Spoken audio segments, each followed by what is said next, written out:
Good evening. Senior Congress leader and member of parliament from Thiruvananthapuram in Kerala, Shashi Tharoor, has stirred a hornet's nest. He's written about the emergency. He's slammed then Prime Minister Indira Gandhi and her son Sanjay Gandhi. And he's argued that India today is not just more prosperous, but even a more robust democracy. He's written about the unspeakable cruelty in the name of discipline and order during the emergency. The Congress has hit back and hard. There's a comment from Manikam Tagore. They've asked if the bird has now become a parrot. And is that an indication that Shashi Tharoor, as some may argue, is planning to fly away?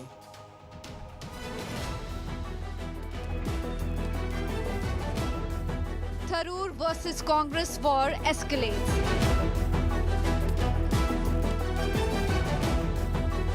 After Modi praise. Our Prime Minister has made it very clear. Operation Sindoor was necessary because these terrorists came and wiped the Sindoor off the foreheads of 26 women. Tharoor rakes up emergency. Congress calls Tharoor BJP parrot.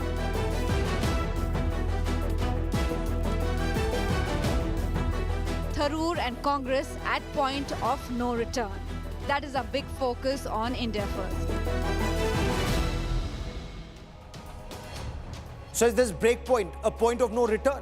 Because Congress MP Manikam Tagore from Virudnagar in Tamil Nadu, he hasn't named Shashi Tharoor, but he took to social media platform X to say, and I quote, "When a colleague starts repeating BJP lines word for word, you begin to wonder, is the bird becoming a parrot?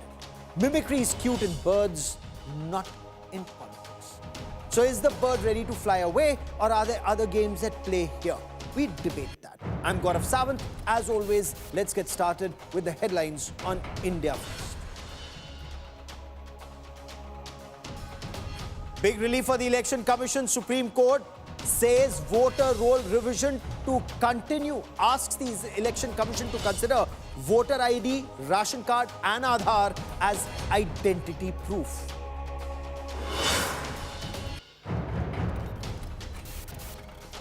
Biggest interview amid Karnataka CM face change. Nataka Siddharamaia's big message says, "I will stay Chief Minister for the entire 5-year tenure." Dismisses rift with Deputy DK Shiv Kumar.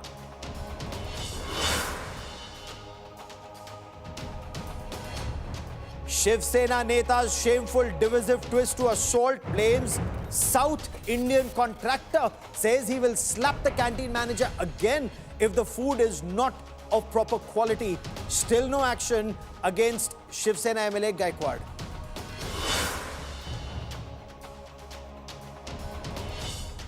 Is there a rift within the Mahavikas Aghadi alliance? Uddhav Sena set to dump the Congress and Sharad Pawar's NCP for the upcoming BMC elections. Thackeray cousins to forge a new alliance.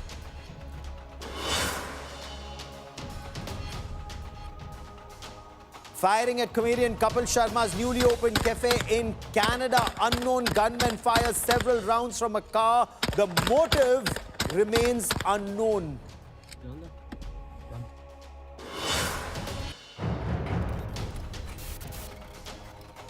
Senior Congress leader and party MP from Thiruvananthapuram, Shashi Tharoor's article on emergency has triggered a massive political storm. Now, in this article, Shashi Tharoor blamed Indira Gandhi and Sanjay Gandhi for the unspeakable cruelty during the emergency.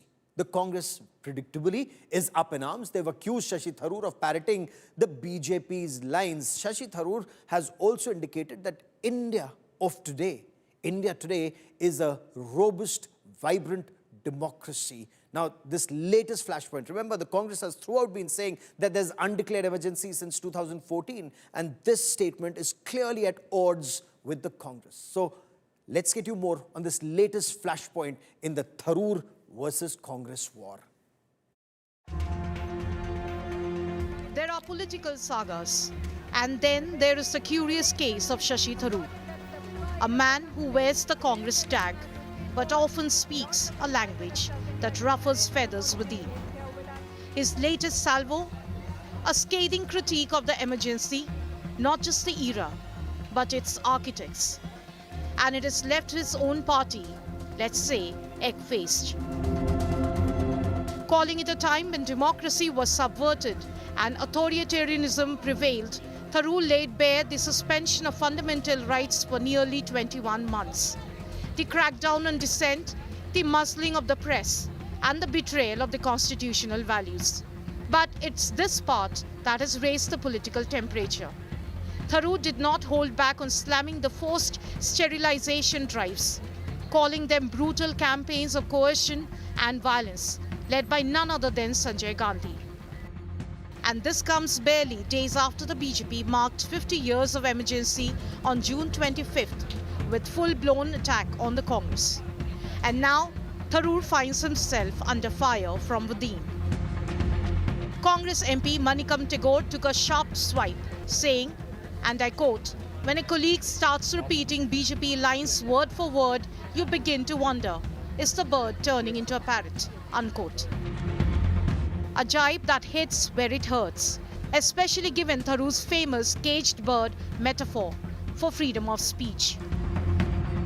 Incidentally, Tharoor's latest jibe at his own party comes right after the Thiruvananthapuram MP retweeted a survey which claimed he was the best bet as a chief minister face for the UDF, a survey that was almost instantly dismissed by the Congress.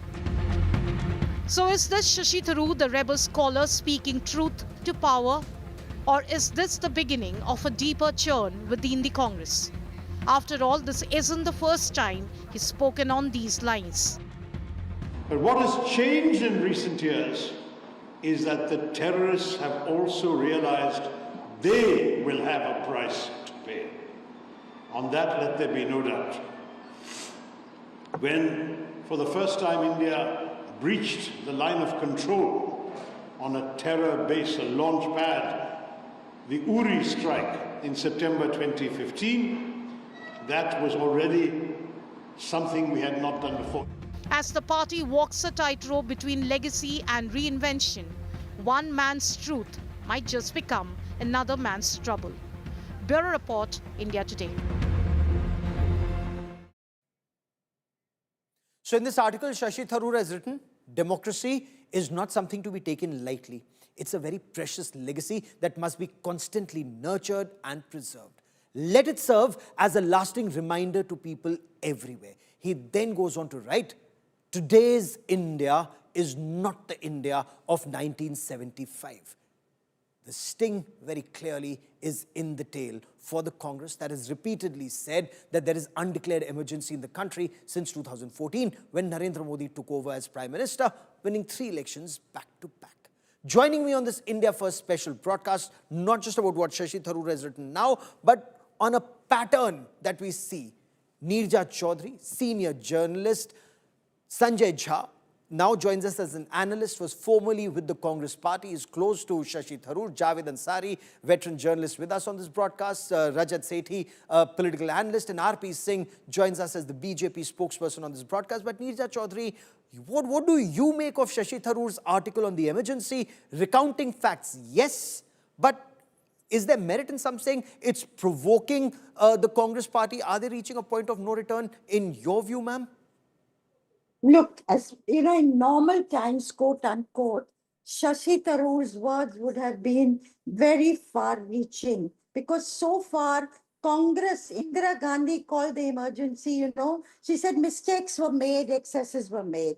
Rahul Gandhi 4 years ago called it a mistake, but there was a caveat. He said at least the institutional framework was not captured. The Congress has never apologized unconditionally for the emergency, that it was a blunder, and promised that it will never, never, never happen again. So Shashi Tharoor's words to that effect, the importance of democracy, the importance of remembering what happened at that time so that we can safeguard it, defend it, are very important words. But they come from a person inside the Congress who is not trusted today. There's a breakdown of trust between the high command of the Congress party and Dr. Shashi Tharoor. So while his words about remembering the emergency and all that entailed are very important reminders, the Congress, he does not represent the Congress today. Now, where is this situation headed? Of course, it's provocative. What he's saying is provocative for the Congress party. There probably will be a rejoinder. But where is he headed? He seems to be repositioning himself politically. I doubt very much that he. Okay, give me a moment as we try and reestablish this link with you, ma'am. Sanjay Jha, your appreciation of what he's written and respond to Manikam Tagore saying, when a colleague starts repeating BJP lines word for word, you begin to wonder, is the bird becoming a parrot? Is there an indication that that's where the bird is heading, sir? Gaurav, let me be very honest with you. I think Shashi Tharoor is both right and wrong. He's right in being critical of the emergency. I think everybody has agreed with that. It was definitely a draconian step that should have been avoided. The Congress paid for it electorally and came back again in 1980. But I think Shashi is completely wrong. And I have rarely said it publicly anywhere in my entire relationship with him over decades now. But Shashi is completely wrong in actually talking about the emergency and not even drawing a parallel to the authoritarian regime under Narendra Modi, I think, which is not just authoritarian, but is almost fascist. Because if a party in power tries to obliterate the opposition through institutions like the Election Commission or through intimidation and threats of the CBI and ED, that is fascism. That's not just totalitarianism. So I think if I read Sashi's piece, actually, it's a rare, unexceptional piece by Shashi. I think he probably wrote it in a bit of a hurry because, to borrow his famous dictionary, it's what I would call his jejune. It just doesn't have his normal, shall we say, news that one can expect. And why I'm disappointed is because Shashi himself, and he and I have been spokespersons for the party as well for a long time, that Shashi himself has been one of the most critical voices of this regime, especially on three factors that he writes in his article in Project Syndicate. He talks about the freedom of press, and Gaurav, you are part of the press. Maybe you guys are independent, but I can tell you many are not. It's not maybe. I'm very proud to say fiercely independent.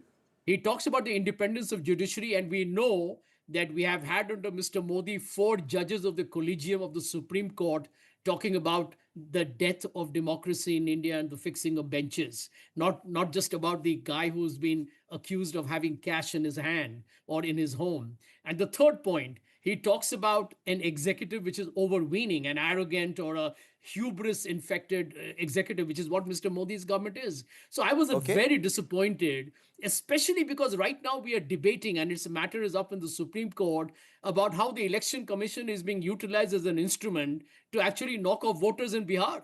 So there cannot be. Well, that's the allegation. That's the allegation, and we are debating that, and we've just had a very fierce debate on India Today. But since you, directly said something about the BJP, RP Singh wants to respond before I bring in Javed Ansari and Rajat Seri. RP is saying Shashi Tharoor writing about the emergency is right, but saying India Today is a robust democracy or words to that effect is wrong. Sanjay Jha says Narendra Modi government is a fascist regime or words to that effect. You heard him.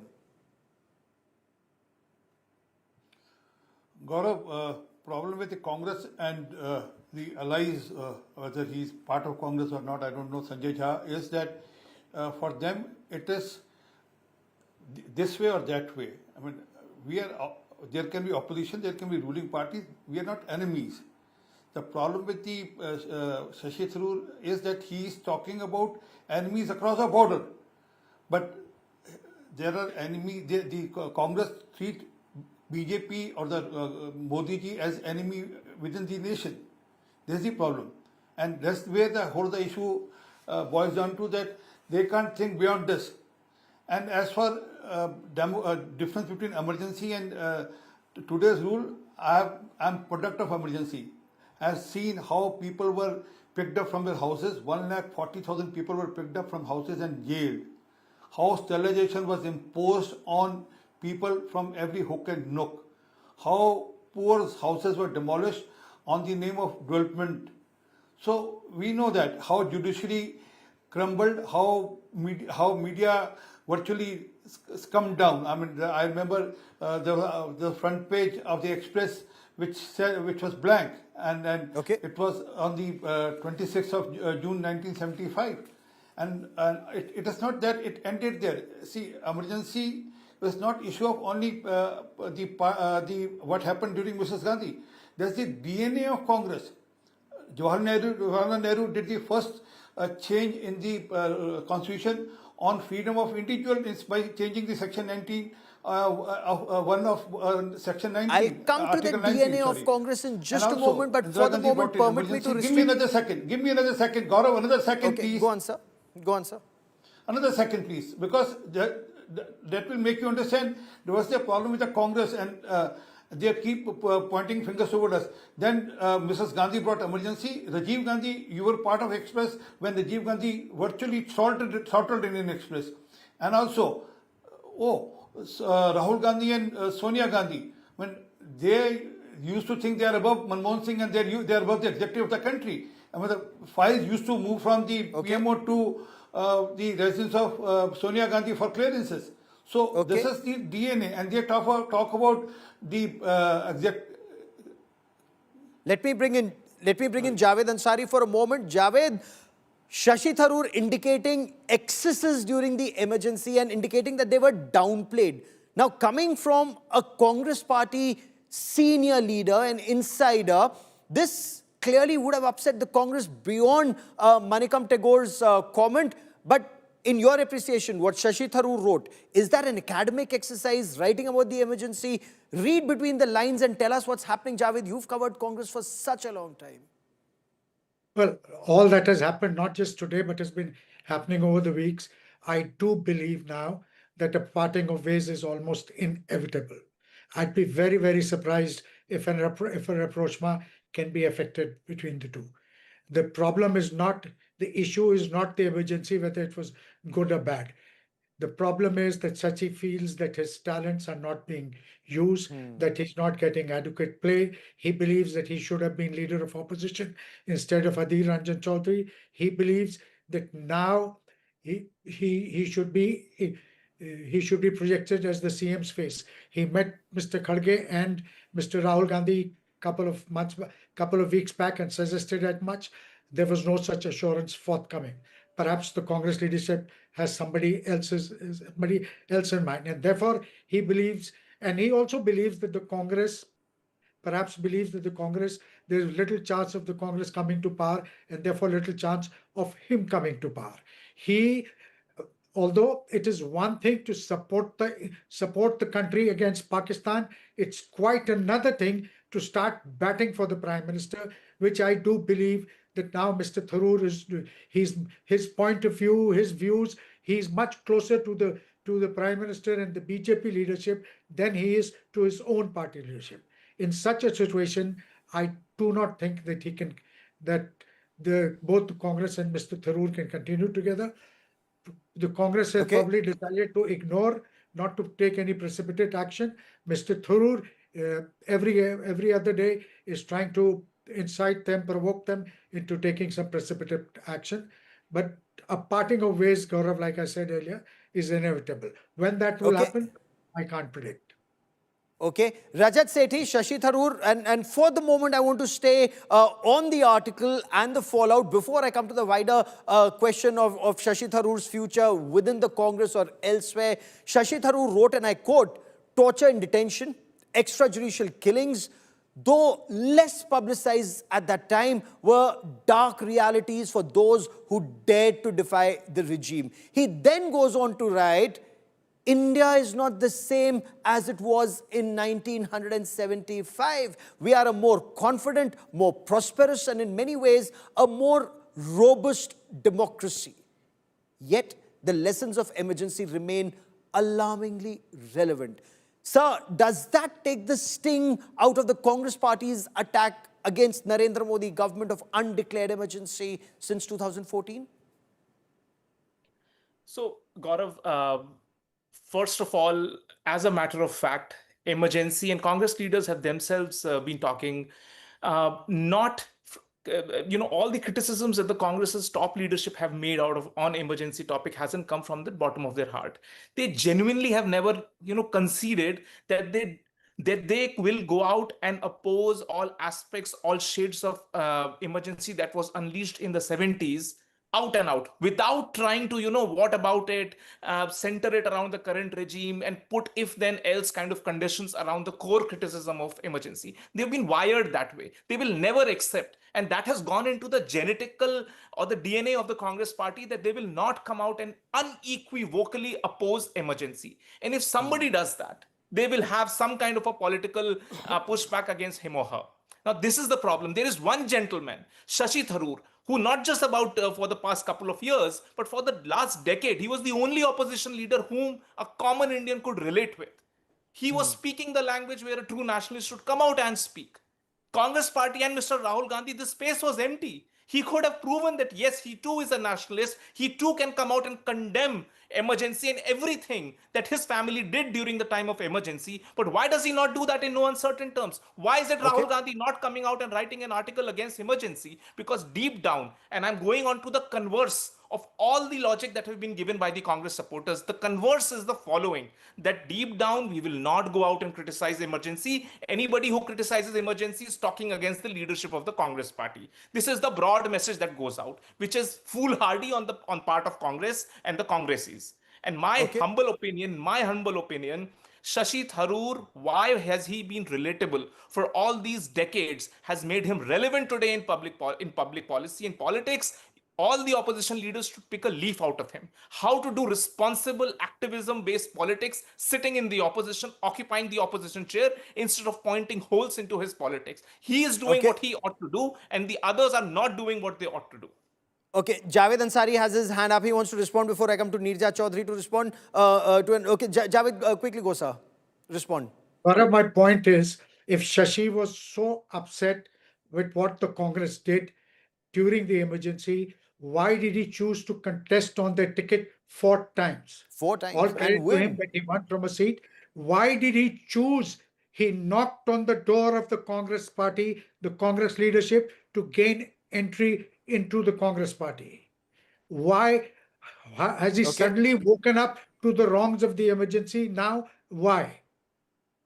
No, but if that's an academic exercise, written in a not-for-profit organization, give me a moment, Sanjay, I'm coming to you. I wanted to bring in Neerja Chaudhary to understand if all of this stems out of what happened in 2022, Shashi Tharoor's decision to contest the Congress president's elections. Ma'am, in your appreciation, is the Congress party leadership still very angry with him for that, and then it just continues to get bigger? Or is he looking for a bigger profile, being a 4-time MP, to be the chief ministerial face for Kerala for the Congress party? And, he hasn't got a positive response, as Javed was also pointing out, apparently. And he's just stating, in your view, hard facts about emergency that the party finds unpalatable. Gaurav, the answer to your question is both factors are there. Yes, he's using the emergency, and he probably believes in, that what happened, and many people believe, Sanjay himself says this, that it was a draconian measure. It's something we should never have again. And the country has to come to that conclusion. And I wish the Congress party, as I said earlier, would apologize unconditionally and move on. Even if it was Indira Gandhi, Rahul Gandhi's grandmother, who imposed it. But Rahul Gandhi has taken many positions on the caste census, for instance, on getting the OBCs and others to be empowered, which is very different from Indira Gandhi's position. She put the Mandal Commission report in the Almara and forgot about it for 9 years. It was forgotten. Rajiv Gandhi, who spoke for 2.5 hours in Parliament against the Mandal implementation by Vishwanath Pratap Singh. So today Rahul Gandhi's position is very different. And so what? A country moves on, a party moves on, individual leaders move on and evolve. So that is nothing to worry about, I think. But certainly Shashi Tharoor has, I agree with Javed, has felt that his services were not used. Of course, the High Command didn't like it when he stood against Mallikarjun Kharge. But if that continues to rankle even today, I don't think so, somehow. But the fact that he's not being given what was his due that his services could have been utilized. He could have been projected as the chief ministerial candidate of in Congress in Kerala of the Kerala. Congress party. That that is something he's felt or given a larger role in parliament, but because he's differed with the high command, he's not got his due. So he is Okay. certainly making life uncomfortable for the high command. And certainly the BJP leadership has reached out to him and is utilizing his services to great effect. RP Singh, from COVID vaccine diplomacy to Operation Sindoor, now emergency, Congress leader Shashi Tharoor has praised a number of policies of Prime Minister Narendra Modi and his actions. Look, Operation Sindoor, absolutely every Indian speaking in one voice against Pakistan's state-sponsored radical Islamist terror and our military action. I mean, that's outstanding. COVID vaccine diplomacy, how do you read that? How do you read other statements? Now, is something cooking between the BJP and Shashi Tharoor?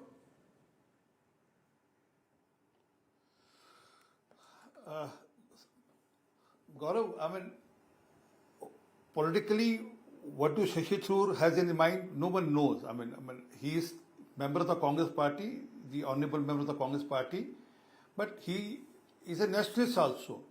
When he talks about COVID and then vaccine and the diplomacy because of the COVID vaccine, when he's talking about how the Prime Minister used the COVID vaccine to enhance the diplomacy. Well, he's not praising BJP. He's praising the diplomacy part of the government of India. And then in India, diplomacy has been above the party line. I still remember Narasimha Rao ji has sent Atal ji to the UN. I mean, it was never on the party line. As far as Operation Sindoor goes, on COVID also, Congress had a different stand. Congress always had a different stand also on COVID because Congress was, as per me, lobbying for a certain other vaccine, which was a vaccine from the other country. But as far as Shashi Tharoor goes, he's right when he talks about the COVID diplomacy. On the Operation Sindoor, Congress has a different stand. We all know that. Congress has a stand which suits Pakistan or which suits other countries, whereas Shashi Tharoor has been very clear on this, that what we have done in Operation Sindoor is remarkable, is historical. So, Sanjay Jha, do you see a pattern in praising policies of the Narendra Modi government, whether it's COVID diplomacy or outreach to West Asia or Operation Sindoor, and now being completely in sync with the thinking of the Narendra Modi government, and especially Prime Minister Narendra Modi on emergency? The Prime Minister has called it, or the government's called it Samvidhan Hatya Divas. Gaurav, Shashi has been a very dear friend. I need to publicly disclose that. And yet at the same time, I have to be very brutally honest, to use the cliche. But I completely disagree with Shashi's articulation on two subjects that have emerged of late. And I'll just come to that in a minute. But before that, it's important to point out to you and to your viewers, in case they are not aware, but Shashi rightfully argued that the emergency that was imposed in 1975 was done under the provisions of the Indian Constitution. And I believe that transparency, even if it was wrong, was legitimate and legal. Mrs. Gandhi lost the elections and came back to power in 1980 with a thumping majority by the people of India. Here is the question. Shashi cannot be comfortable with the stealthy, unofficial emergency in India. You know, the danger of the modern day dictatorships are they a hybrid Gaurav, the democracy? congressman They're is elected defending democracy. emergency. Please do not interrupt me, sir. I did not interrupt you. Let's have a civilized conversation. So the point I'm making, Gaurav, is this, that what you're witnessing now is the rise of democratically elected totalitarian or dictatorships that have emerged, which do exactly what used to happen before, but under the garb of the fact that elections are being held. If Shashi is trying to be oblivious of that reality, then I think he's clearly, I would say, walking with both his feet on banana peels. But here is the point that I wish to make, that end of day, I think when it comes to Shashi's articulation about the Congress party, no matter what misgivings you may have, I have had problems where I've said my principal problem with the Congress, Gaurav, was that it was not being aggressive enough to checkmate the BJP. I thought BJP was getting away, scot-free. I don't know what Sashi's issues are. They look definitely a little personal. He's ambitious, and why not? He's, I think, a fantastic parliamentarian. But on two issues, on Operation Sindoor, which I think has been in a foreign policy or in an information warfare, a complete disaster by India. I don't think Sashi has really acknowledged the failures of the Modi government. And definitely on the emergency, for him to be diplomatically silent on what is going on in the country today and to call Okay. it a robust democracy, I think in his inner conscience, he himself doesn't believe that. So you're saying he's writing what he doesn't believe. Nirja Chaudhary, make a small point, Gaurav. before I bring in Javed Ansari. Okay, sir, 30 seconds you wanted to respond. Go on, Mr. R.P. Singh. Just 30 seconds. Very, very, not 30 seconds, 3 seconds. There's a malfunctioning in the Congress system. The leadership, there's a malfunctioning there. And they blame democracy for that. That's the worst part. And then they defend, Mr. Jha is still defending emergency. That it was as per law, as per constitution. We all know that how constitution was Well, thrown in the Shashi dustbin Tharoor to said that, Mr. bring Singh, in not emergency. me. How at night Fakhruddin Ahmed was woken up. Yeah, there's a very famous cartoon that everyone remembers signing it in the bathtub. But Javed Ansari, is the Congress not responding to Shashi Tharoor's demands? How would you view it? You know, four-time MP, articulate, seen as someone who's doing extremely well. He argued India's case so well across the world. Would the Congress be better off had he been, for example, leader of opposition and not Adhir Ranjan Chaudhary last time? Should he be given a bigger role? As Nirja Chaudhary also said, perhaps if he wants to be the chief ministerial face of the Congress in Kerala, should the Congress actually have utilized his services better, in your appreciation? Well, certainly, but look at the options. You know, when you're not in power, there are not too many positions that you can hand out. The Congress has two important committees under it, under its leadership, the PAC, which Mr. K.C. Venugopal heads, and the External Affairs Committee, which Mr. Shashi Tharoor heads. Now, the Congress couldn't have appointed him External Affairs Minister. They are in the opposition. As far as the Chief Minister's candidate is concerned, Congress traditionally doesn't project anybody. Even though Mr. Ashok Gehlot has been twice or thrice Chief Minister, he's not projected. Digvijay Singh was not projected. Similarly, Kamal Nath was not projected. Bhupesh Baghel was not projected. They don't project. And there are more than one claimant to that position in Kerala. Yes. So therefore, I mean, if it was left to my vote, and I don't head the Congress party, so I can easily, if it was left to me, I would happily make Shashi Tharoor. But look, what are the options? And there has to be a limit. Okay, you make Shashi Tharoor, then what about somebody who served the Congress to thick and thick for the last 35 years? What about those people who stood with the Congress even in its bad time? Nirja Chaudhary, isn't that the time where that question comes, is the Congress leadership looking for those who've served them better or those who are meritorious and best suited for the job? I mean, that's an argument only from the outside. But Nirja Chaudhary, it's not just about emergency. Shashi Tharoor shared a survey in Kerala that said he was the most preferred CM candidate for the upcoming assembly elections. The Congress, it seems, rejected that survey. Clearly, this rift is way beyond either Operation Sindoor or Shashi Tharoor being appointed global envoy. It just seems to be way deeper, ma'am. Yes, I think that the point of no return has come. And Shashi Tharoor is repositioning himself politically. Where he will be headed, we all don't know yet. Will the BJP take him? And there's so much buzz about Jai Shankar being replaced by Shashi Tharoor. I don't think that would be an enormous admission of failure of foreign policy for the BJP to do that. I don't think they will. And it will reflect on the Prime Minister. And the BJP probably knows that Shashi Tharoor it will not toe a particular line. He's too much of a wild card for them to risk him coming into the BJP and giving him a ministerial position. Yet he is repositioning himself. The BJP would ideally like him to continue in the Congress and for them to use his services in different assignments, which is all very good. But let's see where he's headed and how things pan out. But one last word I do want to say, there is a sentence he puts in his article, which is very interesting, words to the effect of subtle erosion of democratic values taking place also. And I'll go Yes. back to Sanjay Jha.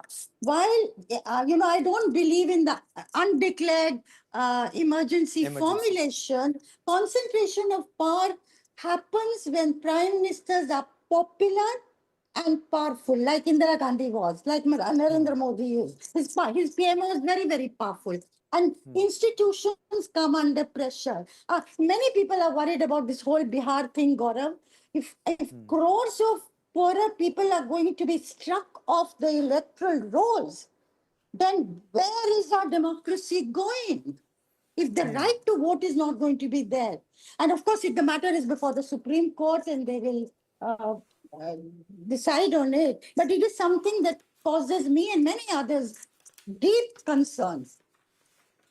And I will let that be the last word on this part of the show. But as you very rightly pointed out, ma'am, the matter is in the Supreme Court. And that's the best part about the power of Indian democracy. There is someone who's keeping an eye on on everyone else, whether what they're doing is right or wrong.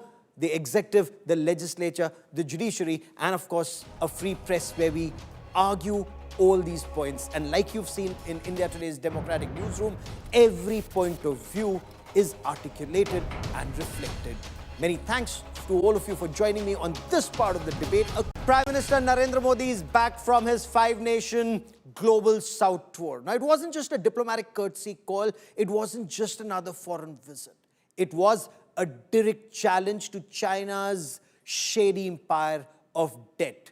India checkmating China and China's debt trap diplomacy. So from vaccine diplomacy in Ghana to lithium deals in Argentina, this was India's flex with a purpose, with a clear aim to checkmate China. India Today's Foreign Affairs editor Geeta Mohan decodes the Prime Minister's visit. Prime Minister Modi's global South power push was diplomacy with a mission. The 5-nation visit to Ghana, Trinidad and Tobago, Argentina, Brazil and Namibia had a clear strategic message: checkmating China and shift the center of gravity in Global South. Modi's move: people-first partnerships, co-developed projects and digital empowerment. In Ghana, India offered a new vaccine hub that will serve all of West Africa, not only boosting healthcare but providing India's credentials as the pharmacy of the Global South. China's strategy: drop a hospital here, send a medical team there, then flood the market with overpriced pharmaceuticals. But Modi wasn't done. India inked deals in critical minerals, cobalt, manganese and rare earths, directly challenging China's stranglehold on the tech supply chain. Our development is inclusive. Our growth touches the lives of every Indian. The people of India have resolved to make India a developed nation by 2047, when we celebrate 100 years of independence. Next stop was Trinidad and Tobago. 180 years after India's first arrived as indentured laborers, the Prime Minister returned not as a guest but as a family. Prime Minister's speech to a joint session of Parliament was about nudging the island towards India's digital public infrastructure and away from China's digital leash. When I last visited 25 years ago, all admired the cover drives and pull shots of Lara. Today, it is Sunil Narayan and Nicholas Puran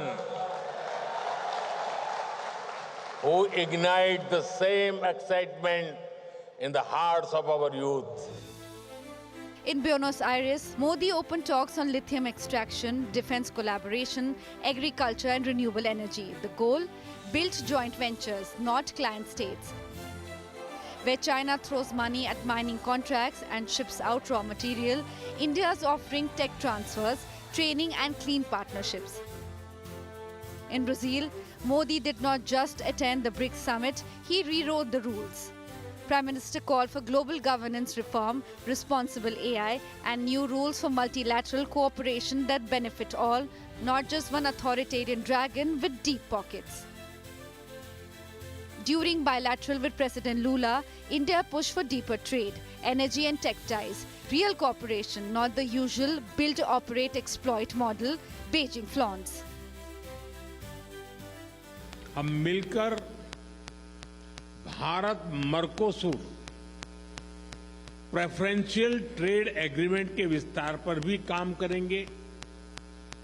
friends, ऊर्जा के क्षेत्र में हमारा सहयोग निरंतर बढ़ रहा है। उससे हमारे ग्रीन गोल्स को नई दिशा और गति मिलेगी। Namibia and India share something Beijing can't fake: anti-colonial roots. Modi's visit celebrated that shared past while sketching a future of military and development cooperation. India is ramping up joint defense projects, maritime security discussions, and capacity building initiatives. No threats, no bases, no strings. From defense ties in Namibia to UPI in Uruguay, India is building alliances, not dependencies. No threats, no strings, no spyware. While China watches nervously, Modi just changed the game.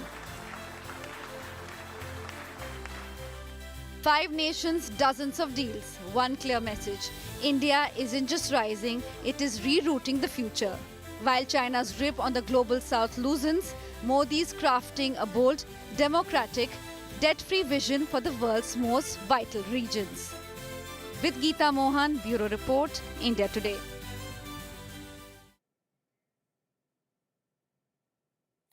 India's G20 presidency was all about Vasudhaiva Kutumbakam. The world is one family. Is this what Prime Minister attempting to do here? I want to bring in India Today's Foreign Affairs editor, Geeta Mohan, for more on this. So Geeta, when you talk about a vaccine hub in Ghana, or lithium negotiations with Argentina, or the defense dialogue with Namibia, what's the Prime Minister, what's, his big effort, and especially when you compare it to China's debt trap diplomacy? How are these two proceeding in two completely different directions? Well, a very important point over here, Gaurav, is that every time Prime Minister goes for a important summit, multilateral meeting, he ensures that there is one country at least that he includes in his itinerary so that he can have, he can make the most of his foreign policy engagements abroad. This time around, it was 5 countries, 2 continents, the longest tour ever. And yes, there were a lot of questions on what India's achievements have been. And like your report, like we've been reporting, and the report just said, it's not the medals alone, that people have been talking about. Are there any use? Some of them lauding, some criticizing. It's the deals that have been inked that you should look at, the fine print of what these countries mean. Why these countries? They're countries that are very, very focused on development. They're very rich in resources, and they will certainly be a part of India's future energy security program as well, including securing rare earth minerals. Going green with lithium, so on and so forth. And in all that, India has inked some very critical deals. What are we looking at? We're looking at those countries where China already has a very strong foothold. So yes. You cannot counter China by not being present in these countries with China. And that's exactly what the Indian Premier did by touring these countries and the agreements that have been signed. So India is offering completely a model which is completely different from the Chinese model. India doesn't trap countries in that debt trap diplomacy. This is a model that's democratic. It's debt-free. It's driven by dignity. Also, look at what happened at the BRICS summit. The Prime Minister pitched for reforms in the AI governance, global trade, multilateral rules to counter, Geeta, the Prime Minister's efforts, counter Beijing's dominance. Xi Jinping skipped the summit. Is there a signal there? Xi Jinping wasn't there. What's happening to BRICS? There was, some narrative that was being built. India out of BRICS, Indonesia in. We seem to be looking at a different picture here. Absolutely. All these rumors aside, there has been a lot of conversation and speculation revolving Xi Jinping not being seen in public. That's to do a lot with the domestic affairs in China. How strong does he hold his country right now? How strong is he in the country? Having said that, who emerged very strong at the BRICS platform was India, the Indian premier.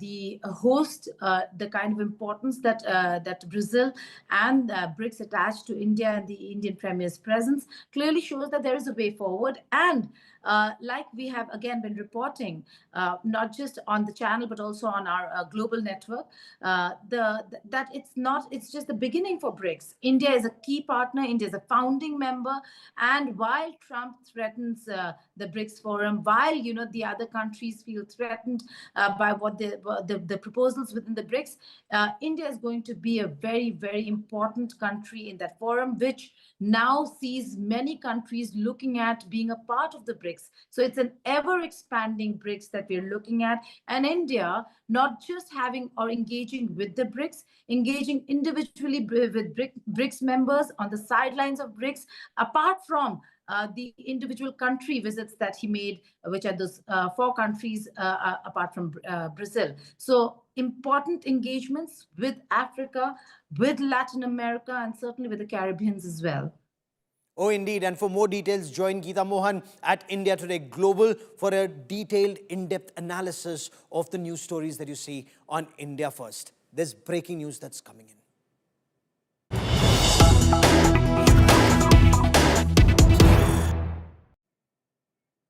We are getting more details of the firing that took place in Canada at Indian comedian Kapil Sharma's cafe. It's a cafe that recently opened, and now we're being told that a Khalistani terrorist, Harjeet Singh Ladhi, has taken responsibility for this. Ladhi is actually on India's National Investigation Agency's most wanted terrorist list. He's associated with the Babbar Khalsa International Terrorist Organization. Ladhi claims Kapil Sharma made fun of Nihang Sikhs and asked the comedian to apologize in public. Now look at what's happening, and I want to show you those images and we'll play them out for you. Firing that took place, imagine, in Canada outside that restaurant. Listen into that. I'll get Arvind Ojha, he'll get us more. But just listen in to what happened at Caps Cafe.